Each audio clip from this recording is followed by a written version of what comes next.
And pranam to all of you. Again, I am coming back to my channel, Osit Government Rule Guru. Let's compete. Today, I will discuss CCS Leave Rules 1972. It is the incredible MCQs part 6. In this part, I will discuss 15 MCQs and also I briefly explain rules 23 to 25. It is the updated one. So definitely the session would be interesting one.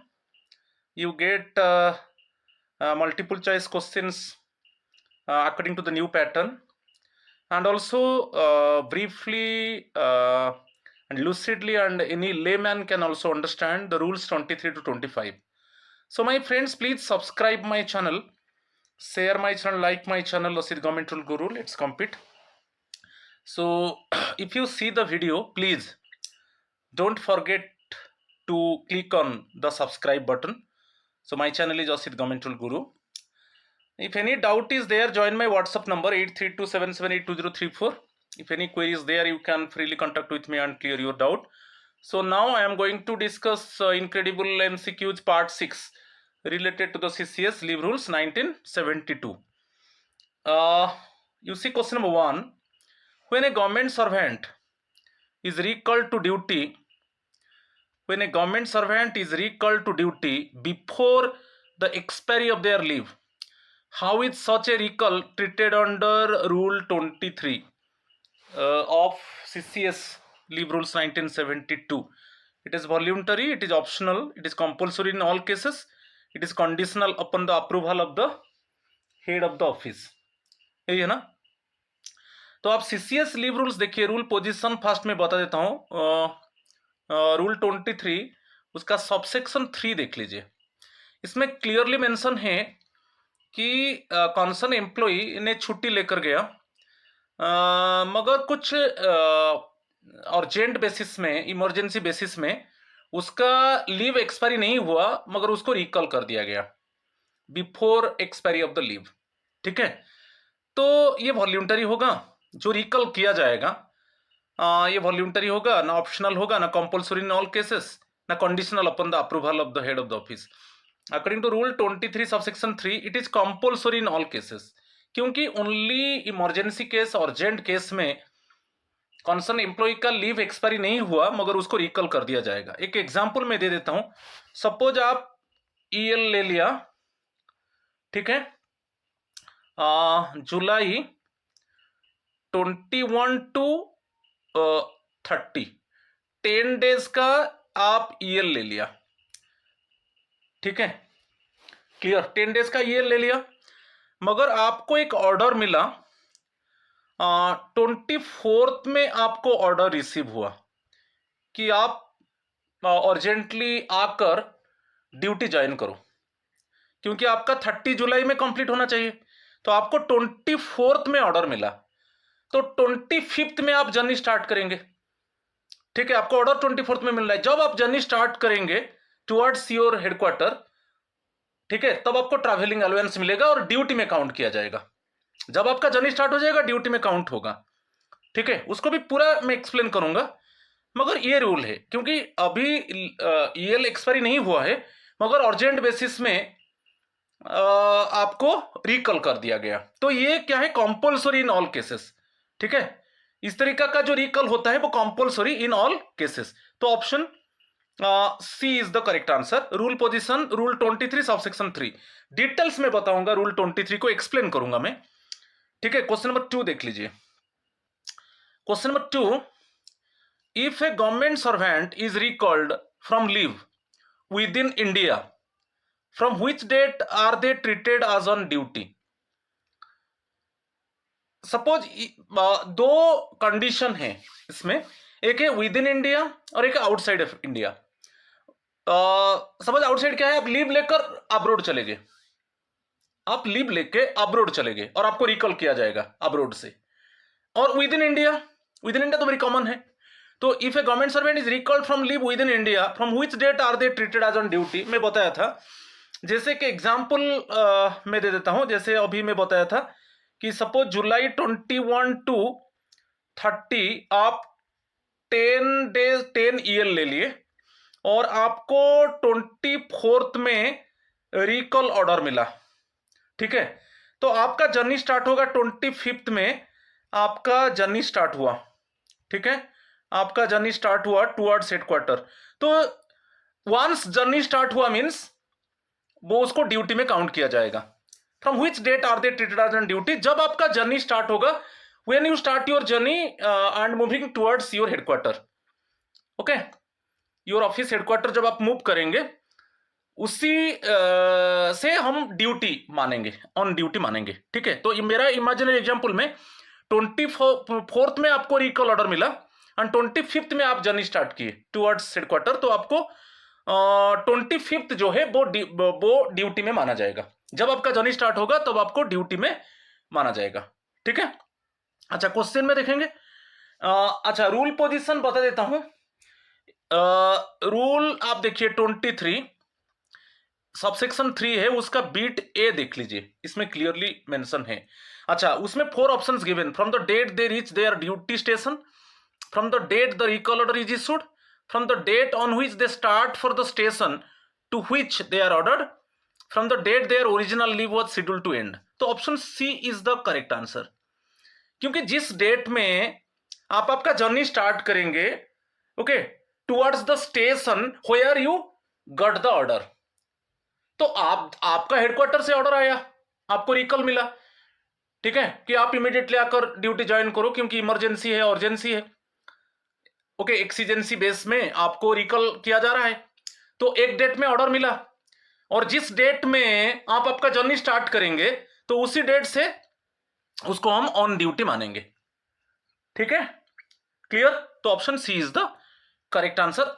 आपको rule position भी बता दिया, rule 23 subsection 3 उसका beat A, ठीक है। चलो, question number 3। अच्छा, outside India का रिलेटेड क्वेश्चन है। When recalled from leave taken outside India, the time spent on the voyage to India counts as duty for which of the following purposes? देखिए, आप अभी leave लेकर outside abroad में हैं, आपको recall किया गया, ठीक है। तो वॉयज मीन्स सपोज आइदर आप फ्लाइट ले जाइए और आप शिप ले जाइए, फ्लीट ले जाइए। तो सपोज आप वॉयज में आपका फ्लाइट है, जब आपका the time spent on the voyage, वही रूल बोल रहा है, आप देख लीजिए, रूल क्लियरली मेंशन है। रूल पोजीशन में बता देता हूं, रूल 23 सबसेक्शन 3 उसका बीट बी देखिए, और उसमें क्लियरली मेंशन है, इसी को देखिए, इसमें क्लियरली मेंशन है, जब आप अभी लीव लेकर अब्रॉड में हैं और आपको रिकॉल किया जाएगा, आपको रिकॉल किया जाएगा इमरजेंसी बेस में, अर्जेंट बेसिस में आप आकर ड्यूटी ज्वाइन करोगे, तो वो बोल रहा है the time spent on the voyage, जो आप फ्लाइट में जो टाइम स्पेंड करेंगे वो ड्यूटी में माना जाएगा, वो भी क्लियरली मेंशन है। इसको मैं जस्ट रीड करता हूं। If the leave from which he is recalled is out of India, to count the time spent on the voyage to India as duty for purposes of calculating leave, ठीक है। तो आप जो time spend करेंगे, voyage means flight है, नहीं तो fleet है, शिप है, ठीक है, तो जो टाइम स्पेंड करेंगे वॉयज में, फ्लाइट में, वो ड्यूटी में काउंट होगा, ओके। मगर ये ड्यूटी जो है कैसे, किसके लिए काउंट होगा ना, calculating leave. Option B is the correct answer, ठीक है। When recalled from leave taken outside India, the time spent on the voyage to India counts as duty for which of the following purposes? तो calculating leave, ठीक है, option B is the correct answer. मैं एक example दे देता हूं, आप clear हो जाओगे। कि सपोज आप जुलाई 1 टू जुलाई 31 आप 31 डेज का ईयर ले लिया और आप अब्रोड चले गए, ठीक है, अब्रोड चले गए, आपको रिकॉल हुआ, ऑर्डर मिला, रिकॉल ऑर्डर मिला, सपोज 20 जुलाई में आपको रिकॉल ऑर्डर मिला, ठीक है। आप आपका जर्नी स्टार्ट कर दिए 21 जुलाई में आपका जर्नी स्टार्ट हुआ, आपका जर्नी स्टार्ट हुआ, जो वो ईवर लिख दिया, ठीक है। तो आपका 21 जुलाई जर्नी स्टार्ट हुआ और आप 22 में आके सपोज 22 में आप ज्वाइन कर लिए, ठीक है। 22 में आप आपका ड्यूटी स्टेशन जो है, ड्यूटी स्टेशन डीएस कर दिया, आप पहुंच गए। तो उसमें जो लीव के लिए काउंट होगा, तो लीव होगा 20 डेज, क्योंकि आपको ऑर्डर मिला 20 जुलाई, आपका जर्नी स्टार्ट हुआ 21 जुलाई। तो 22 में सपोज आप इंडिया में ज्वाइन किए, फ्लाइट में आ गए आप, ठीक है। तो एक दिन लगा फ्लाइट, तो नेक्स्ट डे आप पहुंच गए। तो इसमें क्लियरली मेंशन है कि आप जब जो फ्लाइट में जो टाइम स्पेंड किया वो ड्यूटी माना जाएगा, ठीक है। मगर आपका जो लीव के लिए हम काउंट करेंगे अप टू 20 जुलाई, कि सपोज आप 23 में ज्वाइन किया, 21 में आप स्टार्ट किया जर्नी वहां से अब्रोड से, 23 में आप ड्यूटी स्टेशन में ज्वाइन किया, तो 21 टू 23 क्या होगा? क्या वो लीव में काउंट होगा? वो लीव में काउंट नहीं होगा, यहां पर ओनली 20 डेज होगा लीव, 20 डेज लीव में काउंट किया जाएगा, ठीक है। क्योंकि 21 वंस आप 21 जुलाई में, मेरा इमेजिनरी एग्जांपल में, आप जब आपका जर्नी स्टार्ट किया फ्लाइट में, वो ड्यूटी में काउंट हो गया। तो आप 23 में आकर ड्यूटी स्टेशन में ज्वाइन कर रहे हो, क्या 21 टू 23 क्या कुछ वो लीव में काउंट होगा? वो काउंट नहीं होगा, ओनली आपका up to the order, up to the order means 20 जुलाई, तो 20 डेज आपका लीव में काउंट होगा, ठीक है। तो क्लियर? तो ये calculating leave, option B is the correct answer. आप रूल पोजीशन बता देता हूं, 23 रूल 23 सबसेक्शन 3, उसका बीट बी देख लीजिए, ठीक है। चलो question number 4, A government servant recalled from leave out of India is entitled to a refund of their passage from India under which conditions? देखिए, आपको आप अब्रोड चले गए, ठीक है, लीव लेकर अब्रोड चले गए, आपको आपका लीव एक्सपायरी नहीं हुआ है, आपको रिकॉल कर दिया गया। जो रिकॉल होगा, आपका जो पैसेज होगा फ्रॉम अब्रोड टू इंडिया, वो पैसेज आप सपोज फ्लाइट में आ गए, तो वो फ्लाइट का जो टिकट है वो रीइंबर्स होगा from, it means passage from abroad to India, वो आपको वो ticket actually free passage to India. Abroad से जो आपको रिकॉल जो कर दिया गया, आप लीव लेकर अब्रोड चले गए, आपका लीव एक्सपायरी नहीं हुआ है, आपको रिकॉल कर दिया गया, तो आप फ्लाइट में आ गए, तो फ्लाइट का जो टिकट है वो रीइंबर्स होगा, फ्री पैसेज रहेगा। मगर और एक इंटरेस्टिंग है, वो बोल रहा है आप इंडिया से जो लीव लेकर अब्रोड गए थे और आपको रिकॉल, देखिए आपको रिकॉल किया गया और अब्रोड टू इंडिया ये फ्री है, आपको फ्री पैसेज मिलेगा। इट मींस जो आप भी टिकट का जो कॉस्ट है वो गवर्नमेंट बियर करेगा, रीइंबर्स होगा। मगर यहां पर इंटरेस्टिंग है, यदि आपका जो लीव लेकर गए, यदि half of the leave complete नहीं हुआ है, half of the leave is not completed, 50% of the leave is not completed, or 3 months, okay, whichever is shorter, okay। इसमें कंडीशन है, इसमें देखिए हाफ लीव, आपको जब रिकॉल हुआ, half leave is not completed, आपका जितना लीव लेकर गए थे हाफ लीव कंप्लीट नहीं हुआ है, ठीक है, half leave is not completed, और 3 months, whichever is shorter, ठीक है। इस केस में यदि ये कंडीशन है, तब इस कंडीशन में आप जो इंडिया से अब्रोड गए थे लीव लेकर, ठीक है, वो भी आपको रिफंड मिलेगा, वो भी रिफंड मिलेगा, मगर कंडीशन है कि सपोज आप half of the leave complete नहीं किया है अब्रोड में, ठीक है। एग्जांपल दे देता हूं, सपोज आप लीव लेकर गए, एग्जांपल देता हूं कि आप सपोज जुलाई एंड अगस्त, ठीक है, तो इट मीन 62 डेज, 62 डेज आप ईएल लेकर गए, ठीक है। आप अभी 27 डेज कंप्लीट किया है, आपको रिकॉल किया गया, आपको अभी अब्रोड 62 डेज ईएल लेकर आप अब्रोड चले गए, आप जो है 27 डेज एक्चुअली कंप्लीट किया है। 27 जुलाई में आपको सपोज इसी में ऑर्डर मिला, तो आपका जर्नी स्टार्ट होगा 28th में जर्नी स्टार्ट हुआ, तो आप लीव कितना स्पेंड किए मेरा एग्जाम्पल में 27 डेज, क्योंकि ऑर्डर मिला 27 मीन्स आप 28 में जर्नी स्टार्ट करेंगे। सपोज आप फ्लाइट में आएंगे तो वो ड्यूटी में काउंट होगा, वो आपका लीव से डेबिट नहीं होगा। तो मेरा इमेजिनरी एग्जाम्पल में कितना डेज आप 27 डेज स्पेंड किया। अच्छा, टोटल कितना लिए थे 62 डेज, ये तो लेस देन हाफ हो गया। तो लेस देन हाफ हो रहा है मीन्स लेस देन 50%। ठीक है, वही कंडीशन बोल रहा है कि आप 50% लीव कंप्लीट नहीं किया, तो ये कंडीशन में आप जो इंडिया से अब्रॉड गए थे, जो भी आप कॉस्ट बियर किए थे उसको रिफंड किया जाएगा इसी कंडीशन में। मगर यदि आपको जब रिकॉल किया गया उस समय ऑलरेडी आप spend more than 50% of the leave, तो ये कंडीशन नहीं होगा। समझ में आ रहा है? तो इसमें आप देख लीजिए 4 options given. If recalled at any time before 50% of the leave is completed, no refund of on outbound passage is allowed under any circumstance if they have not completed half the period of leave or 6 months whichever is longer, if they have not completed half the period of leave or 3 months whichever is shorter। यही option D is the correct answer। ठीक है, option D is the correct answer। ठीक है, अच्छा rule position बता देता हूं 23 subsection 3 beat B, क्योंकि बीट बी उसका related to the you have taken leave and go to abroad. Okay, और इसमें आप देखिए उसका थर्ड बीट देखिए, उसमें क्लियरली मेंशन है। ठीक है, इसको मैं एक्सप्लेन भी करूंगा, मगर option D is the correct answer.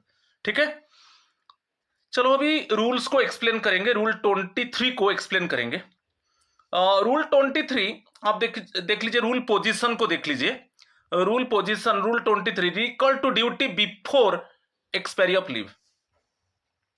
okay, recall to duty before expiry of leave, this rule applies when a government servant is officially ordered to return to duty before the sanctioned leave ends।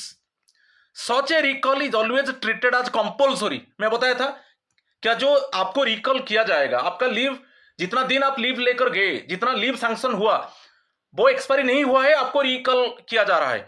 क्या वो जो recall किया जा रहा है क्या वो compulsory है? कंपलसरी इन ऑल केसेस, क्योंकि इमरजेंसी और जेंसी केस में आपको रिकॉल किया जाएगा ड्यूटी में ज्वाइन करने के लिए, नॉट वॉल्यूंटरी। तो इट इज कंपलसरी। इसके ऊपर एक क्वेश्चन था, not voluntary, therefore the employee is entitled to, क्या क्या बेनिफिट मिलेगा अभी हम देखेंगे। ठीक है, तो ये कंपलसरी है। रूल 23 बता रहा है जो आपको रिकॉल किया जाएगा, आपका लीव एक्सपायरी नहीं हुआ है, आपको रिकॉल किया जाएगा, ये compulsory in all cases, it is not voluntary one. अच्छा, इसमें क्या क्या बेनिफिट्स मिलेगा? रूल 23 बीट ए देख लीजिए। If the employee is on leave within India, the employee को क्या क्या एंटाइटलमेंट मिलेगा? ये रूल 23 सबसेक्शन 3 बीट ए बोल रहा है। ठीक है, रूल 23 सबसेक्शन 3 बीट ए, क्या क्या बेनिफिट मिलेगा? First one, treated as on duty from the date of starting the journey. जब आप जर्नी स्टार्ट किए तब वो ड्यूटी में काउंट हो गया। First one, duty begins from the day the employee leaves the leave station to return to the headquarters और place of posting. जिस डेट में आप आपका जर्नी स्टार्ट कर दिए, ओके, ड्यूटी स्टेशन के तरफ, तो आपको वो ड्यूटी में माना जाएगा, ट्रीटेड एज ड्यूटी। ठीक हो गया। ट्रैवलिंग अलाउंस मिलेगा, आपका जो भी एक्सपेंडिचर होगा, एक्सपेंस होगा, ट्रैवलिंग एक्सपेंस, ओके, वो रीइंबर्स होगा, राइट। अच्छा, लीव सैलरी मिलेगा, जब तक आपका ड्यूटी स्टेशन में आप ज्वाइन नहीं किया है तब तक आपको लीव सैलरी मिलेगा। यहां पर एक क्वेश्चन आता है कि मेरा तो जब मैं जर्नी स्टार्ट किया, ठीक है, लीव लेकर जिस जगह में मैं था, ओके, वहां से मैं मेरा जर्नी स्टार्ट किया टुवर्ड्स माय ड्यूटी स्टेशन, तो वो तो ड्यूटी में काउंट हो गया जिस डेट में मैं जर्नी स्टार्ट किया। तो मुझे क्यों लीव सैलरी मिलेगा, क्यों पे एंड अलाउंसेस नहीं मिलेगा? वो रूल है, आपको ड्यूटी में काउंट होगा, no problem. Okay, when you start the journey then that day is counted, okay, that day is counted for duty. आपको ट्रैवलिंग अलाउंस मिलेगा, मगर जब तक आप ड्यूटी स्टेशन में ज्वाइन नहीं करोगे तब तक आपको लीव सैलरी मिलेगा। याद रखिए, ये मत मानिए कि मेरा तो ड्यूटी में काउंट हो गया मुझे पे एंड अलाउंसेस मिलेगा, नो, वही लीव सैलरी मिलेगा। ओके, लीव के पहले जो आपका पे अलाउंसेस था वही रहेगा। ओके, सो बहुत इंपॉर्टेंट है। First one, when you start the journey towards your duty station, it is treated as duty, and you get also traveling allowance, and third thing leave salary till joining the leave station. ठीक है, clear? ये जो beat number आप देख लीजिए, इसमें ये जो रूल है, rule 23, beat A beat I बोल रहा है कि आपको ट्रैवलिंग अलाउंस मिलेगा। Rule 23 beat A double I बोल रहा है आपको till joining the leave station आपको लीव सैलरी मिलेगा। ठीक है, और जो कॉमन 23 3A, यहां पर ये सब सबसेक्शन 3 है, ये सब सबसेक्शन 3 है। 23 subsection 3 beat A beat I, 23 subsection 3 beat A beat double I, और कॉमन 23 बीट ए बोल रहा है कि जब आप आपको ड्यूटी ज्वाइन करने के लिए रिकॉल किया गया, जब आप आपका जर्नी स्टार्ट कर दिए टुवर्ड्स आपका ड्यूटी स्टेशन, तब आपको ड्यूटी में माना जाएगा वो 23 सबसेक्शन 3 बीट ए। ठीक है, एग्जाम्पल भी देख लीजिए, एग्जाम्पल से आप क्लियर हो जाएंगे क्या क्या बेनिफिट मिलेगा। लीव सैंक्शन हुआ 1 to 20 अगस्त, 20 डेज आप लीव ले लिया, सपोज आप ईएल ले लिए। ऑन 10th अगस्त आपको ऑर्डर मिला, the employees recalled due to an emergency, आपको ऑर्डर मिला 10th अगस्त में कि आप इमरजेंसी है तो आप आपका ड्यूटी में ज्वाइन करो। ठीक है, द एम्प्लॉय स्टार्ट किया जर्नी 12th अगस्त में, तो 12th अगस्त में ज्वाइन किया मीन्स बेनिफिट क्या है, जर्नी स्टार्ट किया 12th अगस्त में, तो 11th August the employee start the employee starts the return journey on 11th August. 11th अगस्त में जर्नी स्टार्ट किया, ड्यूटी ज्वाइन किया 12 अगस्त में। क्लियर? जर्नी स्टार्ट 10th में ऑर्डर मिला, 10th अगस्त में ऑर्डर मिला, इसमें आपको ऑर्डर मिला 10th अगस्त में, 11th में आप जर्नी स्टार्ट किया, 12th में ज्वाइन किया, तो जो जर्नी स्टार्ट किया 11th अगस्त वो ड्यूटी में माना जाएगा, और उसमें टीए आपको ट्रैवलिंग अलाउंस मिलेगा जर्नी में, और आपको जब तक आप ड्यूटी स्टेशन में ज्वाइन नहीं किया है तब तक आपको लीव सैलरी मिलेगा। जब आप 12th अगस्त में ज्वाइन करोगे तब आपको पे एंड अलाउंसेस मिलेगा। तो leave salary is admissible up to the date of joining as provided under the rule. ठीक है, क्लियर? अच्छा, बी में outside India 23 rule 23 subsection 3 beat B, if the employee is on leave outside India, आप leave लेकर abroad चले गए। ठीक है, लीव लेकर अब्रोड चले गए, उसमें देखिए बीट बी बोल रहा है 23, ये जो रूल है rule 23 subsection 3 beat B, voyage time counted as duty. जब आप फ्लाइट आपका फ्लाइट जर्नी स्टार्ट हुआ, वहां से आपका ड्यूटी टाइम ज्वाइन हो जाएगा। सपोज आप अभी छुट्टी लेकर यूएसए चले गए, तो अभी आप मूव करेंगे यूएसए टू इंडिया, क्योंकि आपका ड्यूटी स्टेशन इंडिया में है, आप लीव लेकर चले गए थे यूएसए, तो आप अभी रिटर्न करेंगे, आपको रिकॉल कर दिया गया इमरजेंसी में, तो जो फ्लाइट में आप आओगे यूएसए टू इंडिया, जब जो फ्लाइट टाइम है, जो फ्लाइट में जो आप टाइम स्पेंड करोगे वो ड्यूटी में काउंट किया जाएगा। The time spent travelling back to India counts as duty for leave purposes. Leave purposes, अच्छा लीव पर्पजेस के लिए मैं सपोज एग्जांपल दे देता हूं लीव। अच्छा, इसको थोड़ा आप कंफ्यूजन नहीं होना है। सपोज आप अगस्त 1 to 31 आप ईएल लेकर चले गए, 31 डेज अब्रोड चले गए, यूएसए चले गए, तो आपको ऑर्डर मिला, जैसे यहां पर मैं लिख देता हूं अगस्त 15 में आपको ऑर्डर मिला, रिकॉल किया गया, रिकॉल ऑर्डर मिला कि आप आकर ड्यूटी ज्वाइन करो, तो अगस्त 16 में आप आपका जर्नी स्टार्ट किए, जेएस कर दिया, जर्नी स्टार्ट हुआ अगस्त 16 में।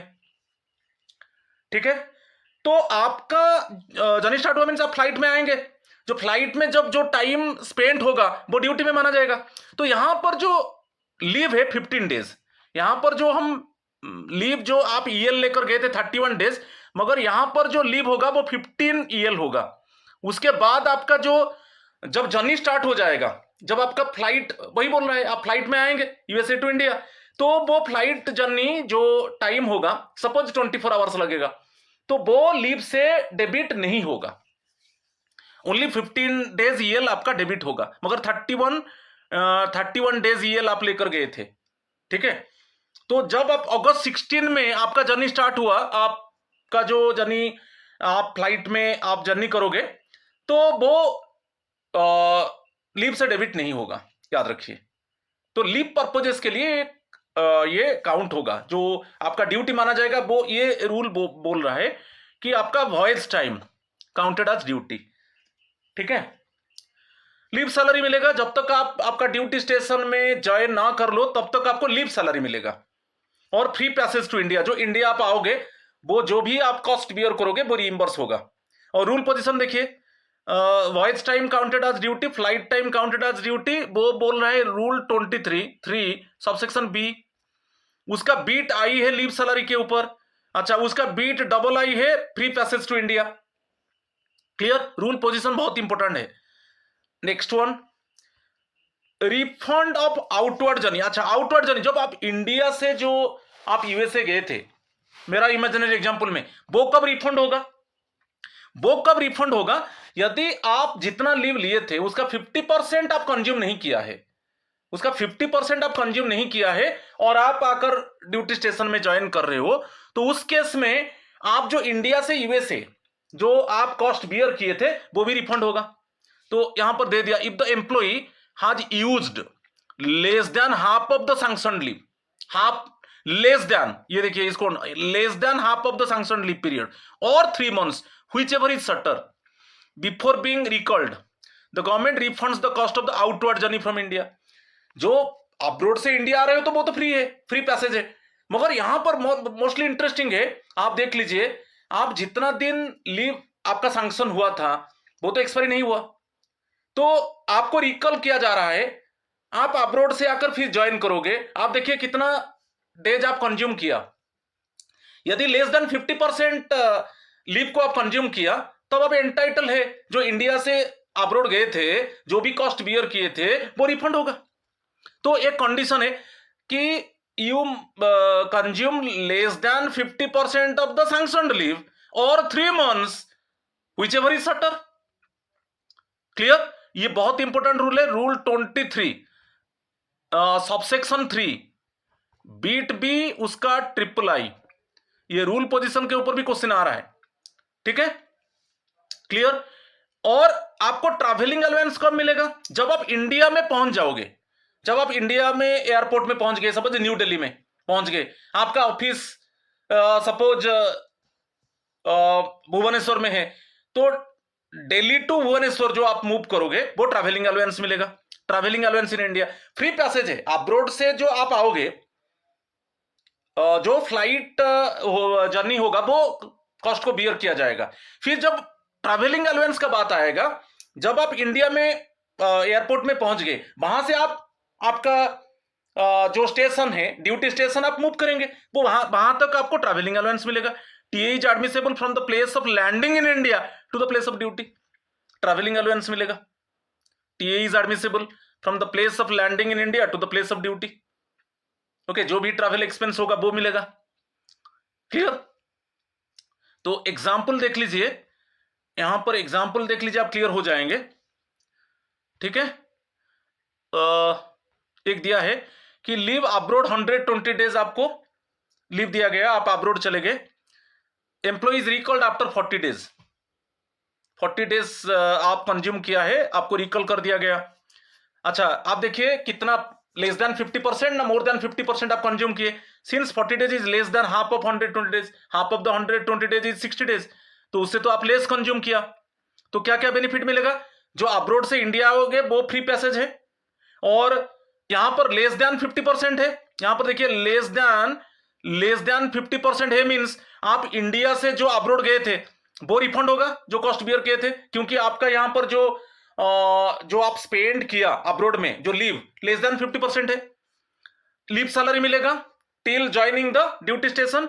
और जब आप इंडिया एयरपोर्ट में पहुंच जाओगे, India airport, okay, airport in India to आपका ड्यूटी स्टेशन, ट्रैवलिंग अलाउंस मिलेगा, टीए मिलेगा, TA from the Indian airport और पोर्ट टू द हेडक्वार्टर्स। ठीक है, एग्जाम्पल क्लियर। तो चलो नेक्स्ट वन, क्वेश्चन नंबर 5 आप देख लीजिए, उससे रिलेटेड क्वेश्चन है। which of the following allowances or entitlements is not explicitly provided under Rule 23 of CCS Leave Rules 1972 for an employee recalled from leave within India? कौन सा allowance और entitlement आपको नहीं मिलेगा, इज नॉट दिया है? Free accommodation during transit, travelling allowance for the journey, travelling allowance मिलेगा। अच्छा, आपका जर्नी स्टार्ट करोगे मीन्स आपको ड्यूटी में माना जाएगा। अच्छा, leave salary till joining duty, मगर यहां पर फ्री अकोमोडेशन ड्यूरिंग ट्रांजिट ये नहीं मिलेगा। तो वही दिया है, कौन सा टाइप ऑफ अलोवेंस और एंटाइटलमेंट आपको नहीं मिलेगा? तो option A is the correct answer. ठीक है, क्लियर? चलो next one, question number 6। Question number 6,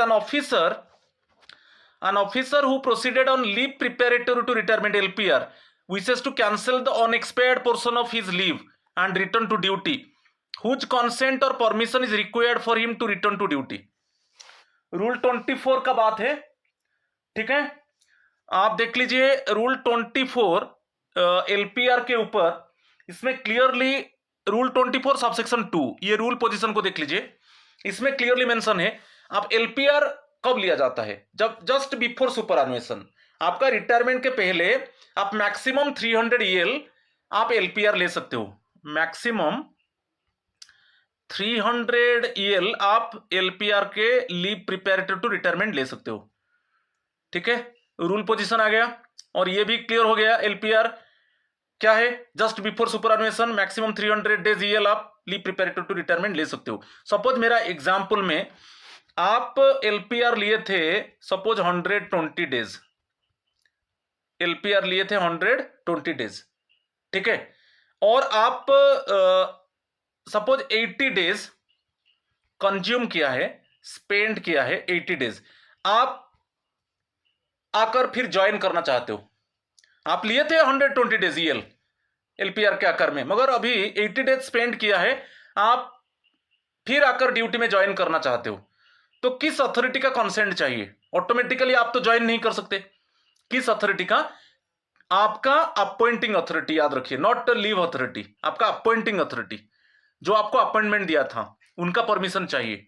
जो LPR लिया था, LPR के पहले, LPR एक्सपायरी नहीं हुआ है, before expiry of LPR if you want to join the duty then you must take the permission of the authority competent to appoint him to the post. Option C is the correct answer, not leave authority. ठीक है, option C is the correct answer, आपका appointing authority का permission लेना है। और rule position rule 24 subsection 2 है। ठीक है, question number 7, question number 7, a gazetted officer was granted medical leave for 4 months.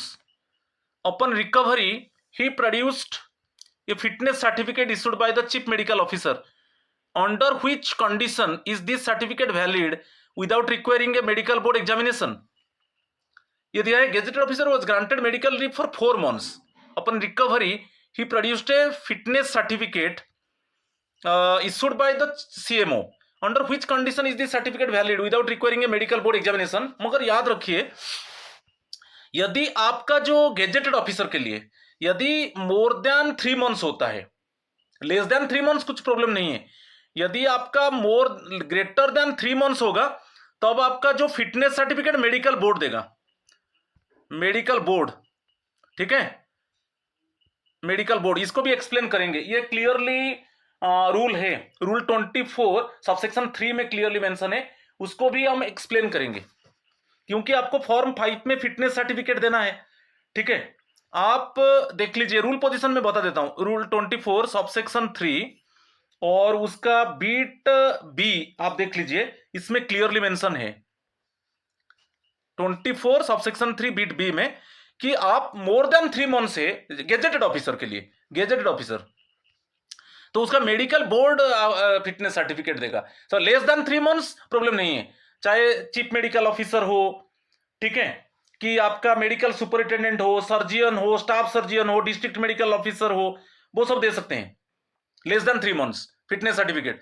मगर more than 3 months for gazetted officer means medical board देगा फिटनेस सर्टिफिकेट।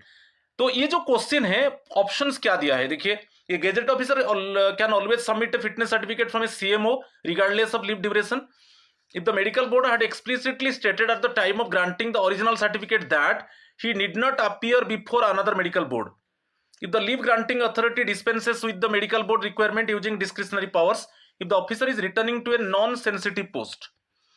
अच्छा देखिए, आप a gazetted officer was granted medical leave for 4 months, medical leave for 4 months। Suppose उस time में more than 3 months means medical board उसको certificate दिया होगा। यदि एक बार ओरिजिनल सर्टिफिकेट दिया है तब वो और अगेन उसको मेडिकल सर्टिफिकेट देने का, मेडिकल बोर्ड से मेडिकल सर्टिफिकेट देने का जरूरत नहीं है। ये एक ऑप्शन है, आप देखिए option B is the correct answer. If the medical board had explicitly stated at the time of granting the original certificate that he need not appear before another medical board, क्योंकि rule ये बता रहा है कि यदि कोई gazetted officer more than 3 months medical leave लेता है, मेडिकल लीव, तो उस केस में मेडिकल बोर्ड फिटनेस सर्टिफिकेट देगा। फिटनेस सर्टिफिकेट फॉर्म 5 है मगर मेडिकल बोर्ड देगा। Less than 3 months CMO, surgeon, staff surgeon, okay, कि डिस्ट्रिक्ट मेडिकल ऑफिसर, ठीक है, इनसे आप ले सकते हो। मगर इसमें क्या है, एक बार सपोज ओरिजिनल सर्टिफिकेट दिया है medical board, original medical certificate दिया है, तो उसमें क्लियरली वो सर्टिफिकेट में यदि मेंशन हुआ है कि again actually he need not appear before another medical board, तो ठीक है, ठीक है। तो ये option B is the correct answer, ठीक है। अभी क्लियरली अंडरस्टूड और नॉट, कि जब ओरिजिनल सर्टिफिकेट वो दिया था तो ओरिजिनल सर्टिफिकेट में क्लियरली मेंशन था कि he need not appear before another medical board, another medical board से अपीयर होना जरूरत नहीं है ओरिजिनल सर्टिफिकेट में। ओरिजिनल सर्टिफिकेट तो मेडिकल बोर्ड दिया था क्योंकि मोर देन 3 months, सॉरी हाँ, मोर देन 3 months, क्योंकि 4 months मेडिकल लीव है, तो उस समय तो मेडिकल बोर्ड उसको दिया था सर्टिफिकेट, ओरिजिनल सर्टिफिकेट, और उसमें क्लियरली मेंशन था अनदर इट मीन सर्टिफिकेट नहीं चाहिए मेडिकल बोर्ड से, वो सीएमओ से ले आया तो प्रॉब्लम नहीं है। तो option B is the correct answer. Question number 8, question number 8 में which of the following medical authorities is not explicitly recognized under Rule 24 subsection 3 bit C of CCS Leave Rules 1972 to issue a fitness certificate for a gazetted officer falling under the relaxed 3 months rule। अच्छा, relaxed 3 months rule means suppose less than 3 months, यदि less than 3 months gazetted officer यहां पर पूछ रहा है, देखिए यहां पर जो क्वेश्चन है क्लियरली दिया है, which of the following medical authorities is not explicitly recognized under Rule 24(3)(c) of CCS Leave Rules 1972 to issue a fitness certificate for gazetted officer। यहाँ पर gazetted officer less than 3 months, तो less than 3 months case में वो किससे ले सकता है? Chief medical officer, district medical officer, civil surgeon, staff surgeon, medical officer of equivalent status including medical officer of the CGHS central government health scheme, ठीक है, और from the authorised medical attendant, authorised AMA जो CSMA rules 1944, medical superintendent, इनसे ले सकता है, ठीक है। मगर ऑप्शन है वो किसी से नहीं ले सकता कि from which authority actually he should not have taken fitness certificate. यहां पर देखिए इससे तो लेगा चीफ मेडिकल ऑफिसर और district medical officer, staff surgeon और civil surgeon, medical officer of the CGHS, मगर any private registered medical practitioner chosen by the officer, ये नहीं होगा, इनसे नहीं ले सकता फिटनेस सर्टिफिकेट गेजेटेड ऑफिसर। तो गेजेटेड ऑफिसर ले सकता है लेस देन 3 months, यदि आपका गेजेटेड ऑफिसर का medical leave less than 3 months है, फिटनेस सर्टिफिकेट उसको मेडिकल बोर्ड नहीं देगा, greater than 3 months medical board देगा, मेडिकल बोर्ड, एमबी लिख दिया, मेडिकल बोर्ड देगा फिटनेस सर्टिफिकेट फॉर्म 5 में, मगर less than 3 months medical board नहीं देगा। इसमें इस केस में आपका CMO, DMO, district medical officer, civil surgeon, staff surgeon और कोई मेडिकल ऑफिसर है equivalent status including the medical officer of CGHS, ठीक है, और authorise medical attendant according to CSMA rules 1944 और द मेडिकल सुपरिटेंडेंट, ये दे सकते हैं। मगर यहां पर any private registered medical practitioner chosen by the officer, ये नहीं दे सकते। तो यहां पर जो है option D is the correct answer, ठीक है, क्लियर। चलो क्वेश्चन नंबर 9, क्वेश्चन नंबर 9 है, government servant returning from on leave reports for duty on Monday morning. Which of the following statements correctly reflects his legal position regarding resuming his original post under Rule 24(4) subsection 4 of CCS leave rules 1972? अच्छा, इसमें clearly mention है, जब आप देखिए, suppose आज DDO drawing and disbursing officer, DDO का बात बोल रहा हूं, जब आप ईएल लेंगे तब आपका जो ऑर्डर आएगा, ऑर्डर में क्लियरली मेंशन होगा, ऑर्डर में क्लियरली एक स्पेसिफिक ऑर्डर में मेंशन होगा कि आप लीव लेकर जा रहे हो, आपके जगह में ये officer actually it means doing the duty, और आपका जो और कोई सब्स्टिट्यूट ऑफिसर को आपका ड्यूटी दे दिया गया, उसमें ऑर्डर में क्लियरली मेंशन होगा कि छुट्टी में भी आपका पोस्ट वही रहेगा। Okay, eight the time of leave also you hold the same post. तब ये जब स्पेसिफिक ऑर्डर में लिखा जाएगा तब आप आकर ज्वाइन करोगे, तो एक जो ईएल का आप ज्वाइनिंग के लिए आप एक उसका जो एप्लीकेशन आपको देना है कि मैं ज्वाइन कर लिया, मगर एक स्पेसिफिक ऑर्डर होता है। जब डीडीओ लाइक ऑफिसर जब लेकर जाते हैं ईएल में, कि कोई गवर्नमेंट एम्प्लॉय लेकर जाता है और आपका जो ड्यूटी है और किसको असाइन किया जाएगा, तो एक स्पेसिफिक जब आपका ईएल अप्रूव होगा, वो ऑर्डर में क्लियरली मेंशन होगा कि आपका लीव में जो और एक ऑफिसर को असाइन कर दिया गया, मगर आपका पोस्ट वही रहेगा, आपका post you hold the same post, ये मेंशन होगा। तो वही बोल रहा है रूल 24 सबसेक्शन 4 बोल रहा है। तो उसमें ऑप्शन देख लीजिए, he is automatically entitled to resume the exact post he held prior to proceeding on leave. He is not entitled as a matter of course to resume his former post without specific orders to that effect and must await orders. He must be placed on compulsory wait if his previous post has been filled up. He automatically resumes charge unless the leave granting authority issued a reposting order prior to his return. मगर option B, आपको specific order नहीं मिला है, आप तो छुट्टी, आप आज ड्राइंग एंड डिस्पर्सिंग ऑफिसर आप छुट्टी लेकर चले गए, ईएल लेकर चले गए, मगर आपका स्पेसिफिक ऑर्डर में कुछ मेंशन, स्पेसिफिक ऑर्डर आपको नहीं मिला, तो आप जब आकर ज्वाइन कर रहे हो तो आपको वेट करना पड़ेगा ऑर्डर के लिए। यदि छुट्टी आपका मैं अभी बताया था कि आप ईएल लेकर जा रहे हो, ईएल अप्रूव हुआ और वो ऑर्डर, उसमें ऑर्डर में क्लियरली मेंशन होगा कि in place of you actually this officer is assigning the duty, okay, and eight the time of leave you hold the same post, आप जो लीव में जा रहे हो, ओके, आपका पोस्ट वही रहेगा। तो ये स्पेसिफिक ऑर्डर मिलना चाहिए। यदि स्पेसिफिक ऑर्डर नहीं मिला तो आप जो ईएल एक्सपायरी हो गया, आप आकर ज्वाइन कर रहे हो, आपको वेट करना पड़ेगा ऑर्डर के लिए। आपको समझ रहे हो कि नहीं, ये बहुत इंपॉर्टेंट है। तो option B is the correct answer. ठीक है, रूल पोजीशन में बता देता हूं, रूल 24 सबसेक्शन 4 ये बीट ए, ठीक है, ये बोल रहा है। ठीक है, चलो next one, question number 10, under normal circumstances from which authority must A gazetted officer obtain a fitness certificate if their medical leave exceeds 3 months। मैं बताया था greater than 3 months means medical board fitness certificate देगा gazetted officer के लिए। यहां पर gazetted officer देखिए, gazetted officer के लिए यदि medical leave greater than 3 months है तो मेडिकल बोर्ड आपको फिटनेस सर्टिफिकेट देगा फॉर्म 5 में, ठीक है, फॉर्म 5 में आपको मेडिकल फिटनेस सर्टिफिकेट देगा, मेडिकल बोर्ड देगा। और लेस देन 3 months, यदि लेस देन 3 months है मेडिकल लीव, तब आपका फिटनेस सर्टिफिकेट आपको कौन देगा? CMO, chief district medical officer, district medical officer की कोई medical officer equivalent to the medical officer related to CGHS, ये हॉस्टल सुपरिटेंडेंट, ठीक है, ये सब दे सकते हैं। Authorise medical attendant according to the CSMA rules 1944, ठीक है। तो option B is the correct answer, question number 10। ठीक है, क्वेश्चन नंबर 11, अच्छा, नॉन गेजेटेड के लिए, for a non gazetted government servant whose discretion determines if a certificate from a registered medical practitioner is acceptable। ये जो दिया है कि नॉन गेजेटेड गवर्नमेंट सर्वेंट, आप रूल पोजीशन देख लीजिए, रूल पोजीशन में क्लियरली मेंशन है रूल 23 उसका सबसेक्शन 3 उसका जो बीट डी देख लीजिए, ये नॉन गेजेटेड के लिए, non gazetted government servant whose discretion determines if a certificate from a registered medical practitioner is acceptable. Registered medical practitioner means state medical council, suppose उसको authorise किया है कि आपका नेशनल जो medical commission, state medical council नहीं तो national medical commission उसको authorise किया है कि ये प्रैक्टिशनर है, मेडिकल प्रैक्टिशनर है, ठीक है।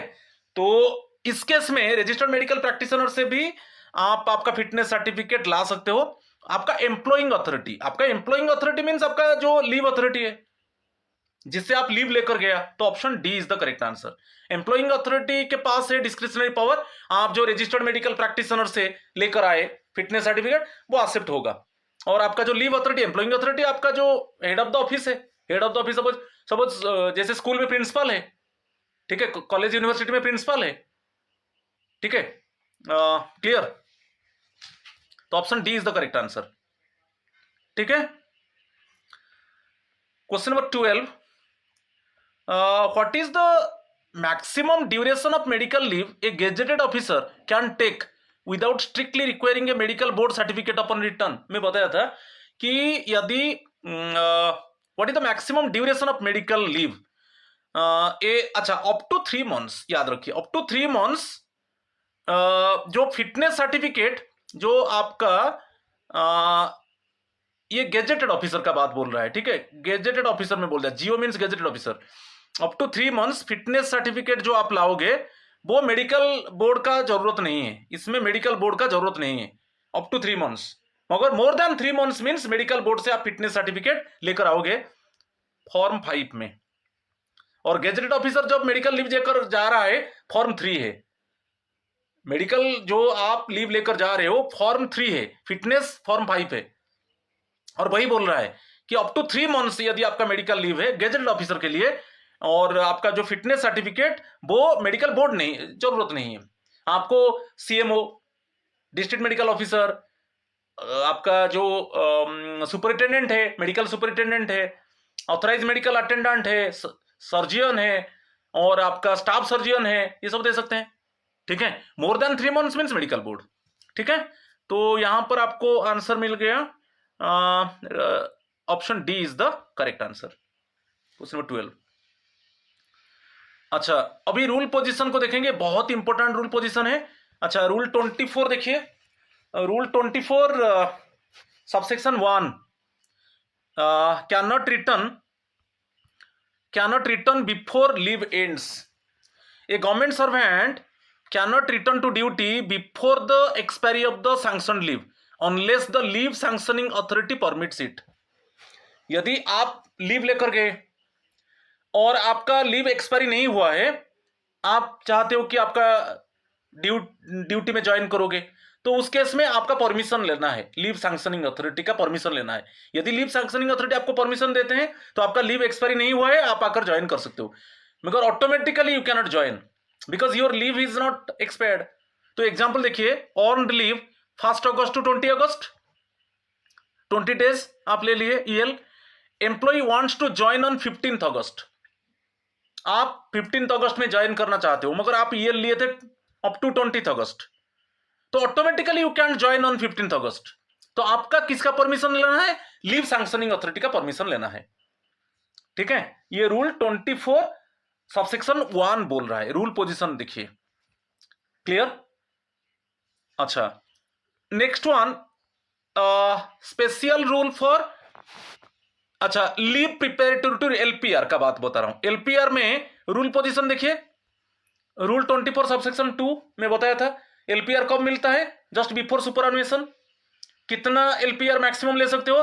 मैक्सिमम 300 ईएल आप ले सकते हो।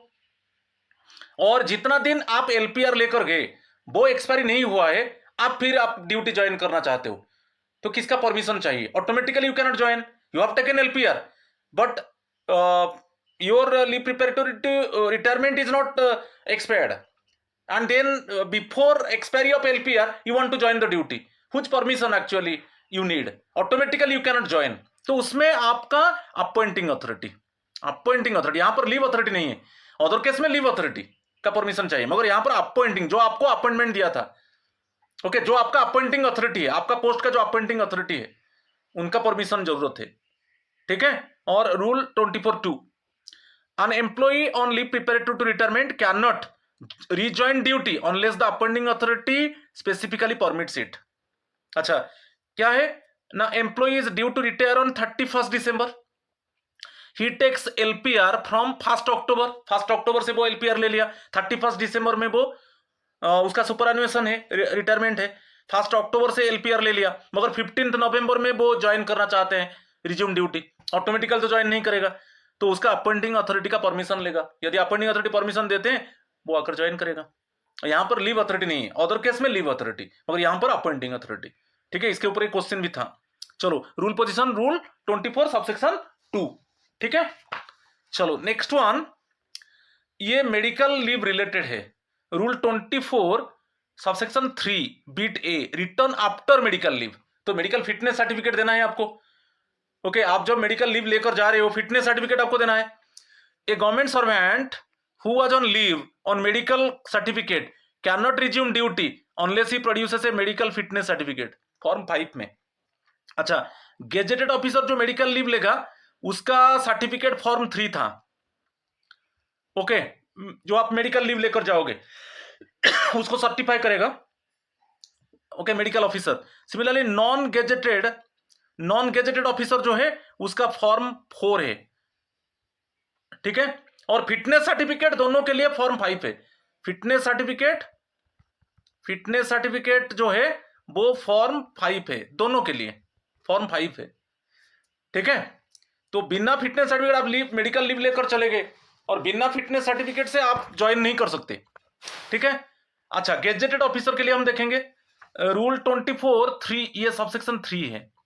रूल 24 सबसेक्शन 3, यहां पर एक 0 हो गया, 24 subsection 3 beat B, 24 subsection 3 beat B, ये बोल रहा है कि normally if a gazetted officer was on medical leave the fitness certificate should be issued by a medical board.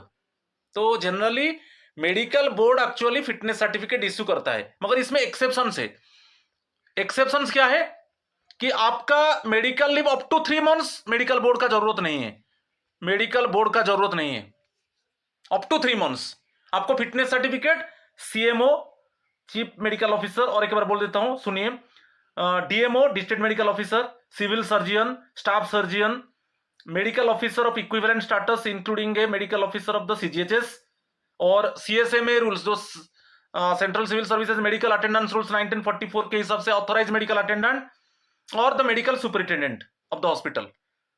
ठीक है, up to 3 months medical board का जरूरत नहीं है, मगर more than 3 months medical board ही फिटनेस सर्टिफिकेट देगा gazetted officer के लिए। अच्छा, यदि यहां पर दे दिया केसेस, ये बहुत इंपॉर्टेंट है, cases in which leave is for more than 3 months और लीव फॉर 3 मंथ्स और less is extended beyond 3 months. Suppose less than 3 months था, अभी एक्सटेंशन हो रहा है मोर than 3 months. Okay, and the medical board, medical जब आप ओरिजिनल सर्टिफिकेट लिया था उसमें मेंशन था कि फर्दर एक्चुअली मेडिकल बोर्ड आपको एग्जामाइन करना जरूरत नहीं है। The medical board states at the time of granting the original certificate or the certificate of extension that the government servant need not appear before another medical board for obtaining the certificate of fitness. क्योंकि original जो certificate में clearly mention है कि यदि आपका leave extension हो रहा है, ठीक है, तो उस केस में फर्दर मेडिकल बोर्ड, वो उसमें क्लियरली मेंशन है सर्टिफिकेट में, यदि क्लियरली मेंशन है कि suppose need not appear before another medical board for obtaining the certificate of fitness, तो ये है तो प्रॉब्लम नहीं है। आप समझ रहे कि नहीं? तो ओरिजिनल मेडिकल सर्टिफिकेट देखिए, ओरिजिनल मेडिकल सर्टिफिकेट में यदि मेंशन है ओके लेस देन 3 मंथ्स था कि अप टू 3 मंथ्स था, आप एक्सटेंशन करना चाहते हो, और ओरिजिनल मेडिकल सर्टिफिकेट में क्लियरली मेंशन है कि need not appear before another medical board for obtaining certificates of fitness, तो कुछ प्रॉब्लम नहीं है। ठीक है, अच्छा, ऑप्शन सी, यहां पर less than 3 months medical certificate is not required from medical board. यहां पर देखिए जो रूल 20, ये रूल पोजीशन है, rule 24 subsection 3 beat C, medical certificate is not required from medical board. कब ना, medical leave up to 3 months. यहां पर याद रखिए कि is not required from the medical board. कब है? ना less than equal to 3 months यदि आपका मेडिकल लीव है, और लीव एक्सीड्स 3 मंथ्स, एक्सीड कर रहा है, मगर आपका जो ओरिजिनल मेडिकल सर्टिफिकेट में क्लियरली मेंशन है कि the gazetted officer need not appear again before the medical board. ये गेजेटेड ऑफिसर के लिए, ये सब गेजेटेड ऑफिसर के लिए ये जो रूल है, नॉन गेजेटेड नहीं, गेजेटेड ऑफिसर। तो उस केस में वो किससे लाएगा? CMO, DMO, civil surgeon, staff surgeon, medical officer of equivalent status, CGHS medical officer और ऑथराइज मेडिकल अटेंडेंट और मेडिकल सुपरिटेंडेंट, इससे ला सकता है less than equal to 3 months. और एक्सटेंशन होगा मोर देन 3 मंथ्स होगा, मगर आपका ओरिजिनल मेडिकल सर्टिफिकेट में क्लियरली मेंशन है कि need not appear before medical board, क्योंकि मोर देन 3 मंथ्स तो मेडिकल बोर्ड ही फिटनेस देगा। मगर आप जब मेडिकल जो सर्टिफिकेट में क्लियरली मेंशन है ओरिजिनल मेडिकल सर्टिफिकेट में कि आप अगेन एक जब फिटनेस सर्टिफिकेट आपको सबमिट करना है उस समय need not appear before medical board, okay, तो प्रॉब्लम नहीं है, इनसे आप ला सकते हो। तो जनरली इसको याद रखिए, ये गेजेटेड ऑफिसर के लिए, okay, less than equal to 3 months है तो आपको इनसे फिटनेस सर्टिफिकेट लाना है, मेडिकल बोर्ड का जरूरत नहीं है, ठीक है। अच्छा, अभी हम देखेंगे non gazetted government servant. Non gazetted government servant के लिए क्लियरली मेंशन है कि आप रजिस्टर्ड मेडिकल प्रैक्टिशनर से ला सकते हो फिटनेस सर्टिफिकेट, क्योंकि वो डिस्क्रिशनरी पावर है, आपका जो लीव अथॉरिटी है वो जो दिया है for non gazetted gazetted employee the authority may accept a fitness certificate issued by registered medical practitioner. Registered medical practitioner से आप लाओगे तो आपका लीव अथॉरिटी जो है वो भी एक्सेप्ट होगा, क्योंकि उस लीव अथॉरिटी के पास डिस्क्रिशनरी पावर है। ये नहीं है कि आप और किससे लाओ, रजिस्टर्ड मेडिकल प्रैक्टिशनर से भी ला रहे हो नॉन गेजेटेड, ये नॉन गेजेटेड ऑफिसर के लिए याद रखिए, रूल पोजीशन देखिए, आपका रजिस्टर्ड मेडिकल प्रैक्टिशनर से भी आप ला सकते हो और आपका लीव अथॉरिटी उसको एक्सेप्ट करेगा। एग्जाम्पल है, a lower division clerk takes medical leave for 20 days and submits a fitness certificate form a registered doctor, the department में एक्सेप्ट इट, ठीक है। तो नॉन गेजेटेड के लिए 24(3)D, तो गेजेटेड के ऊपर फोकस किया गया। गेजेटेड ऑफिसर के लिए less than equal to 3 months medical board का जरूरत नहीं है, मगर more than 3 months medical board का जरूरत है। और यदि आपका क्लियरली मेंशन है ओरिजिनल मेडिकल सर्टिफिकेट में कि need not appear again before the medical board, तो उसमें जरूरत नहीं है, आप किससे भी ला सकते हो, ठीक है। मगर ओरिजिनल सर्टिफिकेट में क्या मेंशन है देखिए, मगर नॉन गेजेटेड के लिए रजिस्टर्ड मेडिकल प्रैक्टिशनर से भी ला सकते हो, रजिस्टर्ड मेडिकल ऑफिसर से आरएमओ से भी आप फिटनेस सर्टिफिकेट सबमिट कर सकते हो फॉर्म 5 में, कोई प्रॉब्लम नहीं है। ये रूल 24(3) उसका जो बीट डी बोल रहा है, ठीक है। अच्छा, इसका रूल 24(4) क्या बोल रहा है, मैं बताया था कि आप लीव से returning from leave does not guarantee the same post. आप, बहुत इंपॉर्टेंट है, आप लीव लेकर चले गए, आपका जो लीव अप्रूव हुआ, स्पेसिफिक ऑर्डर में ऐसा कुछ मेंशन नहीं है, तो जब आपका लीव खत्म हो गया आप आकर ज्वाइन करोगे तो आपको वेट करना पड़ेगा स्पेसिफिक ऑर्डर, एक ऑर्डर इशू होगा। क्लियर क्या है, आप देखिए, आप सपोज आपके पास डीडीओ पावर है, मैं अब बताया था, आप सपोज ईएल लेकर जा रहे हो, जब आपका ईएल अप्रूव होगा, आपका जो अथॉरिटी ईएल अप्रूव करेगा, आपका पास जो लेटर आएगा अप्रूव लेटर, उसमें क्लियरली मेंशन होगा कि आपके जगह में ये ड्यूटी असाइन किया गया इस ऑफिसर को, मगर छुट्टी में लीव में आपका पोस्ट वही रहेगा, होल्ड द सेम पोस्ट। और आप जब लीव आपका खत्म हो जाएगा आप आकर सेम पोस्ट में ज्वाइन करोगे, एक स्पेसिफिक ऑर्डर मेंशन होगा।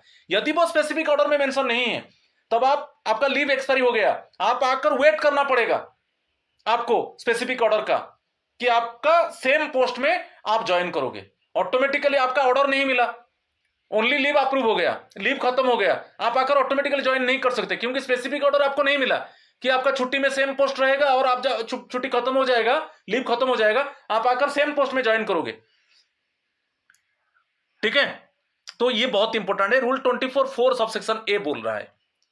और उसका बी जो बोल रहा है वो बोल रहा है वेट करना पड़ेगा। यदि आपको स्पेसिफिक ऑर्डर नहीं मिला, आपका छुट्टी ओनली अप्रूव हो गया, ठीक है, आप एक्सपायरी होने के बाद आप ऑटोमेटिकली आकर ऐसी सेम पोस्ट में ज्वाइन नहीं कर सकते जब तक आपको सेम ऑर्डर नहीं मिलेगा। ऑर्डर में क्लियरली मेंशन होगा, ओके। यदि पहले मेंशन हो गया, ठीक है। जनरली क्या होता है, जब आप लीव लेते हो उसमें एक ऑर्डर मेंशन क्लियरली मेंशन होता है कि आप जो लीव लेकर जा रहे हो आपके जगह में इनको दे दिया गया आपका ड्यूटी वो करेंगे, मगर आपका पोस्ट वही रहेगा। लीव पीरियड में आपका इट मीन्स आपका पोस्ट सेम रहेगा, और आपका लीव खत्म होने के बाद आपका सेम पोस्ट में आप ज्वाइन करोगे। तो ये स्पेसिफिक ऑर्डर मेंशन है बिफोर लीव तो प्रॉब्लम नहीं है। यदि मेंशन नहीं है, ओनली लीव अप्रूव हो गया, तब आपका लीव खत्म हो गया, आप आकर वेट करना है। तो वो ही बोल रहा है रूल 24(4)B, जब तक आपको एक स्पेसिफिक ऑर्डर ना मिल जाए, और स्पेसिफिक ऑर्डर में क्लियरली मेंशन होगा कि सेम पोस्ट में फिर आप ज्वाइन करोगे। ठीक है, ये रूल पोजीशन देखिए। और ट्यूबरकुलोसिस केस में क्या है, यदि कोई कंसर्न एम्प्लॉई ट्यूबरकुलोसिस में सफर है तो उसको लाइट वर्क दिया जाएगा। आपका ड्यूटी जो था नॉर्मल ड्यूटी, वो नॉर्मल ड्यूटी आपको असाइन नहीं किया जाएगा, आपका थोड़ा लाइट वर्क आपको असाइन किया जाएगा। भाई यहीं पे government servant was suffering from tuberculosis, he may be allowed to rejoin duty even if the fitness certificate recommends light work instead of normal duties। आपका नॉर्मल ड्यूटी असाइन नहीं किया जाएगा, लाइट वर्क। तो ये मेंशन होगा, आप जब duty rejoin करोगे आपका फिटनेस सर्टिफिकेट में क्लियरली मेंशन होगा कि इनको लाइट वर्क दीजिए, नॉर्मल वर्क मत दीजिए। ठीक है, ये भी नोट आप, ये डिजीज जो है इसको भी याद रखिए। ठीक है, चलो क्वेश्चन नंबर 13 को देखेंगे। ए गवर्नमेंट सर्वेंट रिमेन्स absent, ठीक है, remains absent without an extension order after their sanctioned leave expires, how is this unauthorized period of absence treated in terms of leave account debiting। ये बहुत important है। आप क्या है, जैसे मैं एग्जांपल देता हूं, आप EL, सपोज आपका EL 10 डेज सैंक्शन हुआ, मगर आप कोई एक्सटेंशन नहीं हुआ, मगर आपका 5 डेज एक्स्ट्रा ओवर स्टे हो गया। 5 डेज आपका जो ओवर स्टे हो गया, आपका 5 डेज ओवर स्टे हो गया, तो ये 5 डेज को क्या किया जाएगा, ये तो अनऑथराइज हो गया। आपको तो EL आप लेकर गए थे 10 डेज, सैंक्शन तो हुआ था, और आप एक्सटेंशन के लिए तो कोई एप्लीकेशन नहीं दिया, एक्सटेंशन के लिए एप्लीकेशन नहीं दिया, मगर आप 15 डेज रह गए, तो ओवर स्टे कितना हो गया, 5 डेज हो गया। ये 5 डेज क्या होगा, याद रखिए, ये जो 5 डेज इसमें 11 लीव सैलरी नहीं मिलेगा। एक बात है, लीव सैलरी नहीं मिलेगा, और फर्स्ट आपका कितना HPL है, ड्यू है, वो देखा जाएगा, कितना HPL ड्यू है, तो उसको एडजस्ट कर दिया जाएगा 5 डेज को। यदि HPL ड्यू है, HPL से डेबिट कर दिया जाएगा। सपोज आपका HPL 2 दिन है, HPL 2 दिन है, तो HPL 2 दिन होगा और 3 दिन एक्स्ट्रा ऑर्डिनरी लीव होगा। तो कभी कभी क्वेश्चन बताओ सर, ये तो ओवरस्टे हो गया 5 डेज, और मेरा HPL था, वो HPL में उसको डेबिट कर दिया गया, मगर लीव सैलरी नहीं मिलेगा, लीव सैलरी आपको नहीं मिलेगा। तो इसमें क्लियर हो गए। तो इसमें ओवरस्टे, यदि आप अनऑथराइज्ड, देखिए अनऑथराइज्ड पीरियड ऑफ एब्सेंस, तो यदि आपका, जैसे मैं बोल दिया ओवरस्टे, आप कोई लीव एक्सटेंशन नहीं किया, 5 डेज आप रह गए, और आपका HPL जो ड्यू है, HPL है सपोज 3 डेज HPL है, तो ये जो 5 डेज आपको लीव सैलरी, LS लिख दिया, लीव सैलरी नहीं मिलेगा गारंटी। ये जो ओवरस्टे, ये जो अनऑथराइज पीरियड है, इसमें आपको लीव सैलरी नहीं मिलेगा, याद रखिए। बाद में क्या होगा, आपका कितना HPL ड्यू है, सपोज मेरा इमेजिनरी 3 डेज है, वो डेबिट होगा, 3 डेज HPL डेबिट होगा, और एक्स्ट्रा ऑर्डिनरी लीव 2 डेज कर दिया जाएगा, इसे एडजस्ट किया जाएगा, मगर आपको कुछ लीव सैलरी नहीं मिलेगा। और ये 5 डे जो ओवरस्टे जो पीरियड है, उसको कैसे एडजस्ट किया जाएगा, यदि जो HPL ड्यू है उससे एडजस्ट किया जाएगा, डेबिट किया जाएगा। यदि उतना HPL नहीं है, तो जो एक्सेस जो है, जैसे मेरा एग्जांपल में HPL 3 डेज है आपका है लीव अकाउंट में, तो 3 डेज डेबिट हो जाएगा HPL, और बाकी एक्स्ट्रा ऑर्डिनरी लीव कर दिया जाएगा 2 डेज, मगर आपको कोई लीव सैलरी नहीं मिलेगा। और जानबूझकर ये किया है, willingly actually you have overstayed, तो आपके ऊपर डिसिप्लिनरी प्रोसीडिंग होगा according to the CCA rules 1965, CCS classification control and appeal rules 1965 में आपके ऊपर डिसिप्लिनरी प्रोसीडिंग होगा if your overstay is suppose actually you stay knowingly, okay, without your extension of leave. तो ये रूल है, rule को भी एक्सप्लेन करेंगे। तो उसमें कैसे एडजस्ट किया जाएगा, तो ये option B is the correct answer. आपका जो ओवरस्टे है debited as half pay leave to the extent due, and बाकी जो है एक्स्ट्रा ऑर्डिनरी लीव हो जाएगा। जो अनऑथराइज, यहां पर अनऑथराइज पीरियड ऑफ एब्सेंस, जो ओवरस्टे लीव आप ले लिया, कितना आपका लीव अकाउंट में एचपीएल है, फर्स्ट उसको डेबिट किया जाएगा। उतना एचपीएल नहीं है तो जितना एक्सेस होगा वो एक्स्ट्राऑर्डिनरी लीव होगा और आपको लीव सैलरी नहीं मिलेगा। Option B is the correct answer. Question number 14 यहां पर दे दिया है, देखिए, an employee stays away from duty for 10 days after sanctioned EL expires। आपका EL एक्सपायर हो गया मगर 10 डेज जो है ओवरस्टे हो गया, तो आपका जो लीव अकाउंट में they have 6 days of HPL balance in their account। How will the 10 days be debited under rule 25(1) of CCS Leave Rules 1972? तो देखिए आपका ओवरस्टे कितना हो गया, 10 डेज, ये ओवरस्टे हो गया। ठीक है, आप जितना लीव लिए थे, ईएल लिए थे, तो वो एक्सपायरी हो चुका है, फिर 10 डेज ओवरस्टे हो गया, आप एक्सटेंशन के लिए अप्लाई नहीं किया, ओवरस्टे हो गया 10 डेज और आपका खाते में 6 डेज एचपीएल है, तो एचपीएल डेबिट होगा 6 डेज, एचपीएल डेबिट होगा 6 डेज और बाकी हो जाएगा एक्स्ट्राऑर्डिनरी लीव 4 डेज हो जाएगा और इसमें आपको लीव सैलरी नहीं मिलेगा, एलएस जो लीव सैलरी नहीं मिलेगा। और इस एग्जांपल में एचपीएल आपका खाते में है 6 डेज, वो डेबिट होगा और बाकी जो 4 डेज है वो ईओएल डिक्लेयर कर दिया जाएगा और कोई लीव सैलरी नहीं मिलेगा और जानबूझकर किया है तो आपके ऊपर डिसिप्लिन प्रोसीडिंग होगा। ठीक है, तो कैसे एडजस्ट किया जाएगा ना, यहां पर ये option A is the correct answer. आपका अकाउंट में 6 डेज एक्चुअली एचपीएल बैलेंस है, वो डेबिट होगा, 6 days debited as HPL and 4 days debited as extraordinary leave. ठीक है, और आपको कोई लीव सैलरी नहीं मिलेगा। Option A is the correct answer. और आज का लास्ट क्वेश्चन है कि is a government servant entitled to draw any leave salary for period of unauthorised absence immediately following the expiry of sanctioned leave. देखिए मैं बताया था, आप जो अनऑथराइज एब्सेंस हो गए, ये इसको फोकस कीजिए, अनऑथराइज एब्सेंस हो गए, अनऑथराइज एब्सेंस पीरियड जो जितना दिन है उसमें आपको लीव सैलरी नहीं मिलेगा और जितना अनऑथराइज एब्सेंस पीरियड है आपको देखा जाएगा एचपीएल कितना है आपका अकाउंट में, फर्स्ट उसको डेबिट करके एडजस्ट किया जाएगा और एक्सेस को एक्स्ट्राऑर्डिनरी लीव कर दिया जाएगा, मगर कोई लीव सैलरी नहीं मिलेगा। ओके, तो option C, no, the employee is entitled to no leave salary for the period of such absence. Option C is the correct answer. ये 15 एमसीक्यूज था और रूल 25 को देख लीजिए, यही है आपका ओवरस्टे लीव के ऊपर अनऑथराइज एब्सेंस। रूल 25(1) बता रहा है कि what happens if a government servant does not return after leave expires. आपका लीव एक्सपायरी हो गया, आप ड्यूटी को रिटर्न नहीं किए, तो इस केस में क्या होगा, आप जो ओवरस्टे हो गया लीव, आप एक्सटेंशन के लिए अप्लाई नहीं किए, अनऑथराइज एब्सेंस हो गया, तो if a government servant does not report for duty on the due date and does not get the leave extended by the competent authority, then no leave salary first है, आपको कोई leave salary नहीं मिलेगा। और उसको कैसे adjust किया जाएगा, यदि आपका जितना एचपीएल आपका बैलेंस है उसको एडजस्ट किया जाएगा और बाकी जो एक्सेस होगा तो वो ईओएल में एडजस्ट किया जाएगा। ठीक है, यहां पर लीव सैलरी नहीं मिलेगा, फर्स्ट आपका देखा जाएगा लीव अकाउंट में कितना एचपीएल है तो एचपीएल से डेबिट होगा, बाकी जो एक्सेस होगा वो एक्स्ट्राऑर्डिनरी लीव डिक्लेयर कर दिया जाएगा और कोई लीव सैलरी नहीं मिलेगा। ठीक है, ये रूल 25(1) बोल रहा है। एग्जाम्पल भी देखेंगे, 2 एग्जाम्पल में दे रहा हूं।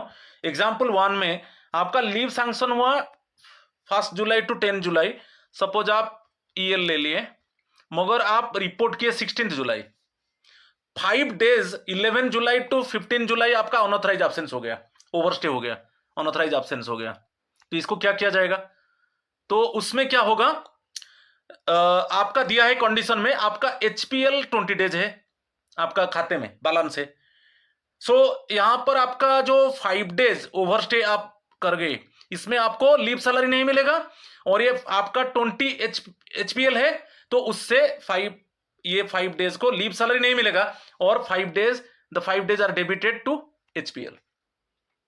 Okay, so no leave salary is paid for this 5 days. ये first example. Second example, suppose आपका अनऑथराइज एब्सेंस 20 डेज हो गया, एचपीएल है 8 डेज, तो उसमें लीव सैलरी नहीं मिलेगा और बाकी आपका एचपीएल कितना है 8 डेज, तो फर्स्ट 8 डेज डेबिटेड होगा एचपीएल से, बाकी जो 12 दिन रहा वो ईओएल हो जाएगा और आपको कोई लीव सैलरी नहीं मिलेगा। ये रूल 25(1) जो अनऑथराइज एब्सेंस ओवरस्टे लीव के ऊपर ये बोल रहा है, रूल पोजीशन याद रखिए।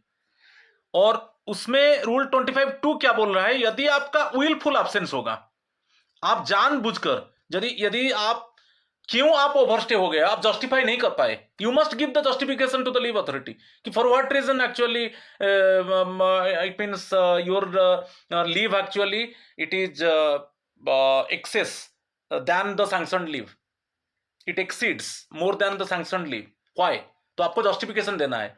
यदि लीव अथॉरिटी डिटेक्ट किया कि आप जानबूझकर एब्सेंट रह गए, तो आपके ऊपर डिसिप्लिनरी प्रोसीडिंग होगा, CCA rules, okay, classification control appeal rules 1965 के तहत आपके ऊपर क्या है, डिसिप्लिनरी प्रोसीडिंग होगा, यदि डेलिबरेटली आप जानबूझकर एब्सेंट हो गए, आपका लीव ओवरस्टे हो गया।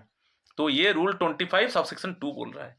तो ये मेरा था रूल 23, 24, 25 उसको एक्सप्लेन किया, 15 एमसीक्यूज एक्सप्लेन किया। तो ये मेरा इनक्रेडिबल एमसीक्यूज पार्ट 6 था। So my friends, please subscribe my channel, share my channel, like my channel, so that you can get notification for my upcoming videos. Thank you and namaskar to all of you.